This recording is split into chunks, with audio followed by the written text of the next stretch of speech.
When I was learning to be a therapist, one of the phrases I caught on early on, which I really liked, was someone said to me, "It doesn't matter what age your client is, you're always doing child therapy." You see where I'm going?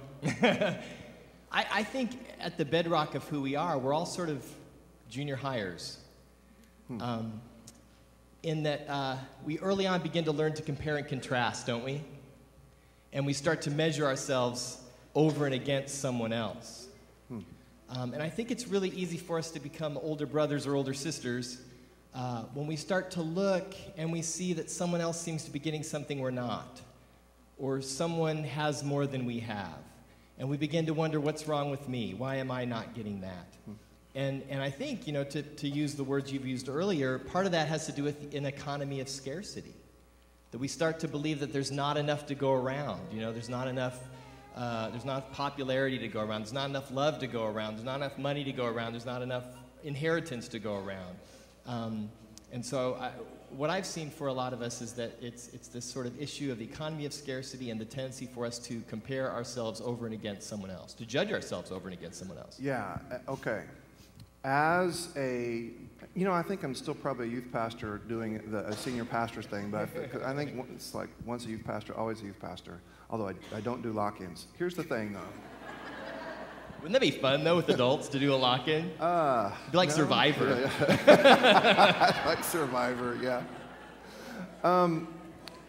What I noticed, in fact, more often than not with young people, is that they really didn't know how to think about themselves except in comparison to someone else. Does that make sense? Yes. And maybe we don't lose that capacity when we get older. Okay. So this becomes sort of a discussion about self-image then at some level. How do you navigate that reality that I don't know how to think about myself except in comparison to someone else? How do I finally navigate through and around that? Well, let me see if I can say where I think it goes really bad first, if I can. And I think what happens, one of the things, again, that psychology has sort of noted, but I think it's been in the Christian tradition and scriptures forever, is the amazing capacity humans have for self-deception, right? Not Christians. Not Christians. No. Those younger brothers and sisters, not those of us born in the church. Literally born, by the way. I think I was literally. Oh. Yeah, anyway. An amazing capacity for self-deception. And so as we're comparing and contrasting ourselves with others and we begin to feel less than, not good enough, you know, there's something deficient in us, what we tend to do, right, and we know this again, we don't like to admit it as adults, but we readily admit it in our younger kids, is we start to tear down the other in order to make me feel better about myself. And I think what we do as adults, if I can be this bold, is that we start to take some of our prejudices and we Christianize them. Okay. So we say things like, well, you know, those people or that group of people or those people that are into those things, that's bad stuff, and we better stay away from that because they will somehow pollute us. We better not go to their parties, and we better not invite them to our parties because somehow it will pollute us and make us impure. And what I see in Jesus over and over again is he doesn't seem to be afraid that he's going to become impure. He seems to think that his purity is somehow going to rub off on these tax collectors and sinners. So anyway, I think that we become... We can have a tendency to Christianize our prejudices and our stereotypes and those kinds of things. I think the way out of that was sort of your question, wasn't it? Is back to this issue of being embodied people, that we're embodied, which means that I don't think there's any amount of things that John can say that will suddenly change our mind forever, and we will suddenly become different people.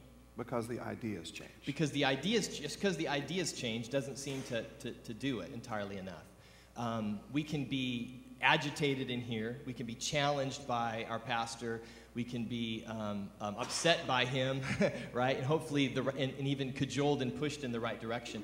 But I think eventually we have to embody this faith again that Jesus demonstrates, which means that we have to start hanging out with tax collectors and sinners, which means that we have to start forgiving prodigals. And I think it means that we have to start being people of confession, which is why I love Lent. Because when we confess, it reminds us, or at least it reminds me, that I too am the prodigal, right? That I too am the prodigal. that I may think that I'm removed from all that, just like the older brother. But when I begin to confess on a regular basis, I'm reminded that I too am the prodigal. So all that to say, John, I think that to get out of this stuckness, we have to start embodying it. We have to engage in the heritage of the Father. We have to engage in the heritage of Jesus, which is hanging out with tax collectors and sinners and forgiving prodigals, and partying with our Father when he wants to party with them.